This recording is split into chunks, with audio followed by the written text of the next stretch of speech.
अस्सलाम वालेकुम, नमस्ते, सत श्री अकाल। कैसे हैं आप लोग? उम्मीद करती हूँ ठीक होंगे, खुश होंगे। मैं हूँ अज़ीज़ा अली और मेरे साथ हैं तारिक नियाज़ी। अस्सलाम वालेकुम, नमस्ते, सत श्री अकाल। उम्मीद करता हूँ ठीक होंगे, खुश होंगे। दोस्तों जहाँ रहें खुश रहें, माँ बाप का ख्याल करें, क्योंकि माँ बाप है तो सब कुछ है। आज की हमारी वीडियो है बहुत ही इंटरेस्टिंग वीडियो। से स्टार्ट करते हैं अपनी वीडियो को। Let's start. ओके गाइस, तो वीडियो का टाइटल है India has won. So start करते हैं। चल शंख उठा, चल ढोल बजा, चल शंख उठा, चल ढोल बजा, चल शंख उठा, चल ढोल बजा, चल गला खोल ये गाना गा। सब खुशियां मनाने वाले हैं, अच्छे दिन आने वाले हैं। सब खुशियां मनाने वाले हैं, अच्छे दिन आने वाले हैं।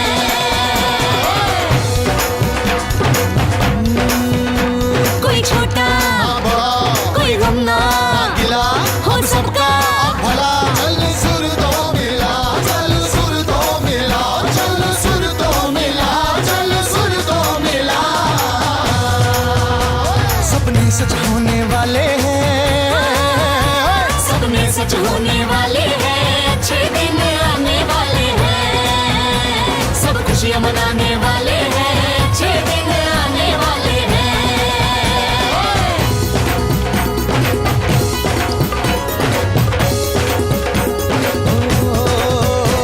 अब जीती है प्रजा, अब आएगा मजा, अब कस ले कमर और लहरा ले ध्वजा, लहरा ले ध्वजा, लहरा ले ध्वजा, लहरा ले ध्वजा, ओ लहरा ले ध्वजा। सब खुशियां मनाने वाले हैं, सब खुशियां मनाने वाले हैं, अच्छे दिन आने वाले हैं। सब खुशियां मनाने वाले हैं, अच्छे दिन आने वाले हैं।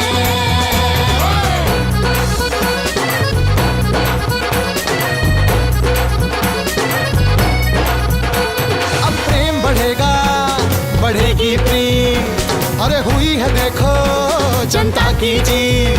हो अब प्रेम बढ़ेगा, बढ़ेगी प्रीत, अरे हुई है देखो जनता की जीत। गाए विजय गीत, ये है जनता की जीत। गाए विजय गीत, ये है जनता की जीत। अच्छे दिन आने वाले हैं, अच्छे दिन आने वाले हैं, अच्छे दिन आने वाले हैं, अच्छे दिन आने वाले हैं। तो भैया सुन लो, अच्छे दिन आने वाले हैं, अच्छे दिन आने वाले हैं, अच्छे दिन आने वाले हैं, अच्छे दिन आने वाले हैं, अच्छे दिन आने वाले हैं, अच्छे दिन आने वाले हैं, अच्छे दिन आने वाले हैं, अच्छे दिन आने वाले हैं।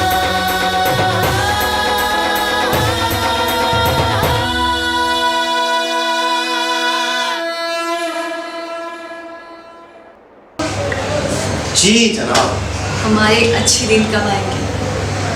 मैं ये सोच रही थी कब तक सॉन्ग है, मतलब अब तो मैं कहता हूँ शायद बीजेपी वाकई इलेक्शन के दौर पर ये सॉन्ग होगा।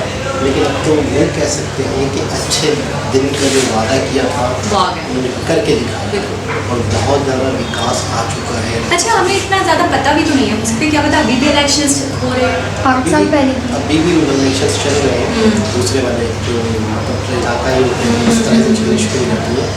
और 2024 में वैसे इलेक्शन था, सही, ठीक है ना। तो दोबारा से ये 10 साल हो गए, 7 साल हो चुके हैं मोदी जी को। मोदी को तीसरी दफा अगर वो कनेक्ट करते हैं तो ये लगातार तीसरी दफा होगा। बस ये एक रिकॉर्ड बाकी रह गया जो उन्होंने नहीं बनाया। ये किसी के पास भी ये नहीं, किसी के पास भी नहीं है। सही, ये बहुत बड़ी बात है। और बहुत खूबसूरत सॉन्ग बनाया गया सबसे पहले तो, और कल्चर पूरा हिंदुस्तान का कल्चर। और सबसे खूबसूरत चीज़ मुझे सॉन्ग की लगी, मेन जो 75% जो इसमें था, आवाम का जोश, यानी कि एक तो होता है ना कि इंसान अपने फुटेजेस उठाता है, मिसाल के तौर पर रोड हो गए, इंफ्रास्ट्रक्चर से काम हो गए, ये अच्छे दिन आ रहे हैं, या उन मंत्री की पिक्चर्स उठा लेते हैं, उनकी तकरीरें उठा लेते हैं। मैं समझता हूँ 70-75% आवाम का जोशो खरोश और आवाम की जो लगाव था इस पार्टी से रिलेटेड, बीजेपी से रिलेटेड, मोदी जी से रिलेटेड, वो दिखाया गया है। जो उन्होंने मास्क लगाए हुए, जो उन्होंने अपने जिस्मों पर, देखिए मोहब्बत के इजहार के कई तरीके, तो ये भी एक तरीका होता है कि उनकी पेंटिंग, उनके नाम, उनके नक्श निगारी। और दूसरी चीज़ ये है कि कमल का फूल स्पेशली वो इनका वो है, लोगो है ना। और दूसरी चीज़ ये है कि अटल बिहारी वाजपेयी को भी उन्होंने नहीं भूला, मतलब उन्हें भी सम्मान दिया, उन्होंने भी अपना एक वक्त दिया पार्टी अच्छा, को। मैं थोड़ा सा ये सोचती हूँ कि मैंने पहले भी एक वीडियो में जिक्र किया कि कोई एक लीडर ही नहीं रहा, ऐसा नहीं है। मतलब जिसने काम किया वो आगे आया, जिसने काम किया वो आगे आया, जिसने जनता के लिए काम किया, जिसने मुल्क के लिए सोचा, तो वो परवान चढ़ा। ऐसा नहीं है कि किसी को बिल्कुल कांस्टेंट बना दिया। अब आप हमारे यहाँ ले लीजिए नवाज, उनकी पार्टी में आपको कोई और बंदा नहीं घूमता हुआ दिखेगा या आगे आता हुआ दिखेगा। इसी तरह आप जरदारी की बात करें, जरदारी कोई और नहीं दिखेगा फिर आपको। उनकी नस्लें, उनके मतलब वही उनके आबाई तौर पे जो थे लोग, वो क्या वजह? इसकी वजह यही है कि वो किसी और को आगे आने ही नहीं देते। हमारे यहाँ उनके लिए तो प्रॉपर्टी है ना हमारे यहाँ पे खानदानी रियासत है, खानदानी सियासत है।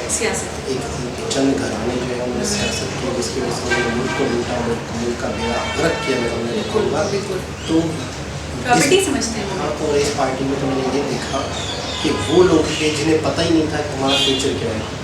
मतलब वो लोग थे जो किसानों के बच्चे थे, आम नागरिक थे, बिल्कुल ही गरीब घरों से उठ के आए थे। पार्टी के अंदर भरकर के ऐसे काम किया, फिर जब उनका काम देखा तो उन्होंने मज़ीद बेहतर उन्हें ओहदे दिए, फिर ओहदे दिए, और आज वो इतने बड़े बड़े ओहदों पर हैं। लेकिन अगर आज उनकी हिस्ट्री निकाल के देखते हैं तो वे एक आम किसानों के ख़ानदान से आने वाले लोग थे। इससे बड़ी बात होती है। मेरी आप शायद बोल रहे हैं, मेरी तो अकल दंग रह जाती है ये सोचकर। मैंने भाजपा को लेकर एक चीज़ देखी है, यहाँ पे जितने भी मिनिस्टर्स हैं इनके, या जितने भी मैं कहूँगी जो भी कारकुन रहे, जो भी लोग रहे जिनने काम किया बीजेपी के लिए, तो वो सारे ऐसे ही हमें देखने को मिले जो बहुत नहायत ही करीब तरीन थे। हम मोदी जी की बात करें, उनका जब हमें पता चला कि वो क्या थे, मैं तो हैरान हो गई कि उन्होंने, अच्छा जब अक्षय कुमार का एक इंटरव्यू था जिसमें उन्होंने कहा कि मैंने कभी कोई प्लानिंग की ही नहीं, मैंने कभी सोचा ही नहीं कि मुझे जी ये बनना है, मुझे डॉक्टर बनना है, मुझे इंजीनियर बनना है, मुझे साइंटिस्ट बनना है, ये कभी था ही नहीं। बस मुझे कुदरती तौर पे या प्रकृति कह लेकर आ गई तो मैं आ गया। बस मैंने जनता के लिए, मुल्क के लिए काम किया। मैंने कभी नहीं सोचा कि मुझे ओहदा मिले, मैं काम करूँ, मेरी वाहवाही हो तो मुझे ओहदा मिले, नहीं, मैंने ऐसा कभी नहीं सोचा। थोड़े दिनों पहले हमने, बल्कि थोड़े दिनों पहले क्या, अभी हमने एक वीडियो और भी देखी थी जिसके अंदर वो आदिवासी थे, वो भी बीजेपी के अंदर ही है, जो हम वो कहते हैं प्रेसिडेंट के ओहदे के लिए वो है नॉमिनेट हैं, तो वो आदिवासी थी। आदिवासी मतलब और क्या मिसाल दी, क्या मतलब कुछ नहीं पता। एक पार्टी में वो आती हैं, काम करती हूँ, और आज वो प्रेसिडेंट के लिए नॉमिनेट हो रही हैं। तो मतलब मैं कहूँगी एक ऐसी पार्टी जिसमें मेरिट को, जिसमें आपके काम को, जिसमें आप मुल्क के को क्या दे रहे हो, आप मुल्क के लिए कितना सोचते हो, इस चीज़ को ज़्यादा प्रायोरिटी दी जाती है बनिस्बत इसके कि आप किस घराने से हो, बनिस्बत इससे कि आपके बाउजदाद थे तो आपको भी आना चाहिए। हमारे यहाँ बिलावल जरदारी को भी एक दफ़ा, मतलब मैं बोलूँगी उनको समझ भी नहीं आता कि उनको क्या बोलना है, क्या नहीं बोलना है, क्या सोचना है, क्या करना है, कुछ नहीं पता उनको, और वो हमारे फॉरेन मिनिस्टर बनकर बैठे हुए हैं। आप जो कह रहे हैं बिलावल जरदारी में, तो मैंने तो ये बोल किया कि किसी को भी नहीं पता, हमारे मिनिस्टर को किसी को भी नहीं पता कब क्या बोलना है। हमारे वज़ीर आज़म साहब पता नहीं कब क्या बोल जाते हैं, कब क्या बोल जाते हैं, कब क्या नहीं बोलते। मैं तो कहता हूँ कि उन्हें कहा था रोका जाए, मतलब उनके जो आस पास के लोग हैं समझदार, तो उन्हें कंट्रोल करवाया। तो कुछ ऐसा नहीं हो सकता रिकॉर्डेड हो, मतलब वो बस खड़े हो, मुँह चलाया और पीछे से रिकॉर्डेड बजे, बस ये नौबत आ गई हो, कुछ नहीं, कुछ इस तरह से हो कि भाई वज़ीर आज़म साहब का बयान ये है, कोई बंदा बोल रहे वो बिजी हो, बीमार है, कुछ भी। अच्छा, हमने मोदी जी कोई ना कोई बेतुकी बात कर देते हैं, मिसालें याद नहीं आती उन्हें, आयात याद नहीं आती हैं उन्हें, मैं इससे ज़्यादा अलमिया क्या होगा हमारा। खैर, हमने मोदी जी के हवाले से एक बात हमें पता चली थी, लल्लन टॉक वाले जो हमने वीडियो देखी थी उसके अंदर, कि प्रेस कॉन्फ्रेंस से बचते हैं, नहीं करते प्रेस कॉन्फ्रेंस, जबकि अपना पूरा प्रोग्राम करते हैं, लोगों से वीडियो कॉल पर हमने देखा बातचीत करते हुए, लोगों के लिए, लोगों के मसले मसाइल सुनते हुए, लेकिन प्रेस कॉन्फ्रेंस नहीं पसंद। अच्छा, हमारे यहाँ मैंने ज़्यादा तर्ज देखा है प्रेस कॉन्फ्रेंस का। बिल्कुल ऐसे किसी की बच्ची गुम हो गई, प्रेस कॉन्फ्रेंस। किसी के साथ कुछ मसला हो गया, प्रेस कॉन्फ्रेंस। कोई मर गया, प्रेस कॉन्फ्रेंस। आटा महंगा हो गया, चावल महंगा हो गया, प्रेस कॉन्फ्रेंस। पेट्रोल पे प्राइस बढ़ गए तो प्रेस कॉन्फ्रेंस। अरे यार, हर बात पे हमारे यहाँ तो प्रेस कॉन्फ्रेंस हो रही होगी। लॉजिक इन्होंने कोई और जरिए ही नहीं है बात करने का। ऐसा लगता है कम्युनिकेशन का सिर्फ एक ही जरिया है उनके पास। थोड़ा सा शऊर आ रहा है कि हमारे यहाँ भी सोशल मीडिया की टीम हो किसी पार्टी की और वो एक चैनल्स बनाए सोशल मीडिया के यूट्यूब। अब थोड़ा सा शऊर आ रहा है। नहीं, आप ये कह रहे थे कि जैसे वो मुझे मकान हड़पना है, वो प्रॉपर्टी चाहिए। हाँ, मैं ये कहूँगा सबसे पहले तो कहा गया जाएगा कि ये ज़मीन है, इस ज़मीन को लॉजिकली अपने पास लाने के लिए सबसे पहले तो कोई प्रोजेक्ट किया जाएगा कि Officially? हाँ, इसको पार्क बनाते हैं। अच्छा, फिर पार्क बनते बनते फिर पार्क बन रहा है तो 20-25% पार्क बन गया। अब मज़ीद पार्क रुक जाएगा।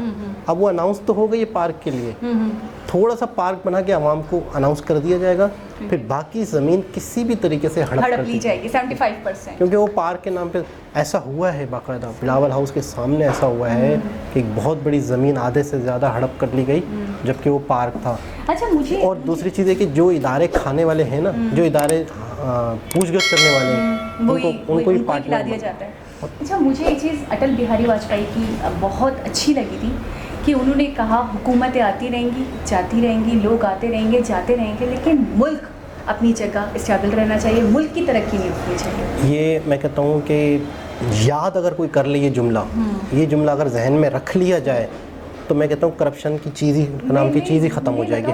मैं बताऊँ, मुझे ऐसा लगा कि उन्होंने एक सेंटेंस में ना पूरा समंदर, बिल्कुल कहते हैं ना एक प्याले में पूरा समंदर समो दिया। बिल्कुल एक ऐसा ही। सेंटेंस में उन्होंने पूरी बात कह दी, इतनी गहराई है इस सेंटेंस में। अच्छा, हमारे यहाँ हुकूमतें आती हैं, जो पहली वाली हुकूमत करके गई है वो सारे प्रोजेक्ट्स बंद हो जाते हैं। ये भी ख़त्म करो, ये भी ख़त्म करो, ये भी ख़त्म करो, कंस्ट्रक्शन रोको, वो प्रोजेक्ट रोको, CPEC रोको, नहीं होगा। ठीक है, उसके बाद इनके दौरे हुकूमत में जो प्रोजेक्ट साइन होते हैं, नेक्स्ट हुकूमत जो आएगी वो कहेगी ये भी बंद करो, ये भी बंद करो, ये भी बंद करो, ये भी बंद करो, वो तो करप्ट है, उन्होंने गलत करा, ये सही नहीं है, वो सही नहीं है, पाकिस्तान के लिए वो बंद हो जाएगा। तो हमारी, मैं कहूँगी तंजीली की, हमारी नाकामी की, हमारी नाकामी की सबसे अव्वलीन वजह मुझे ऐसी लगती है, एक तो करप्शन और दूसरा ये कि ज़िद बहस। बिल्कुल ठीक है, किसी को नीचा दिखाना कि वो हुकूमत तो सही नहीं थी, हम सही हैं, उसके बाद बोलेंगे हम सही थे, वो गलत थी। तो ये चीज़ में पाकिस्तान बर्बाद हो गया, तबाह बर्बाद हो गया। अच्छा भाई, बहुत खुशी हुई कि इंडिया में तो खुशहाली आ रही है और मज़ीद मुझे लगता है कि फ्यूचर में और मज़ीद खुशहालियाँ आएंगी। और पाकिस्तानों के जो गवर्नमेंट है, जो इदारे हैं, उन्हें सीखना चाहिए कि क्या वजह है कि दो देश अगर एक साथ ही आते हैं दुनिया में तो एक देश नाकाम क्यों हो गया, इतने बर्बाद क्यों हो गया, आखिर क्या ऐसी वजह है, क्या हमारे अंदर नाकामियाँ, क्या हमारे अंदर कमी, क्या हमारे अंदर खामियाँ थी।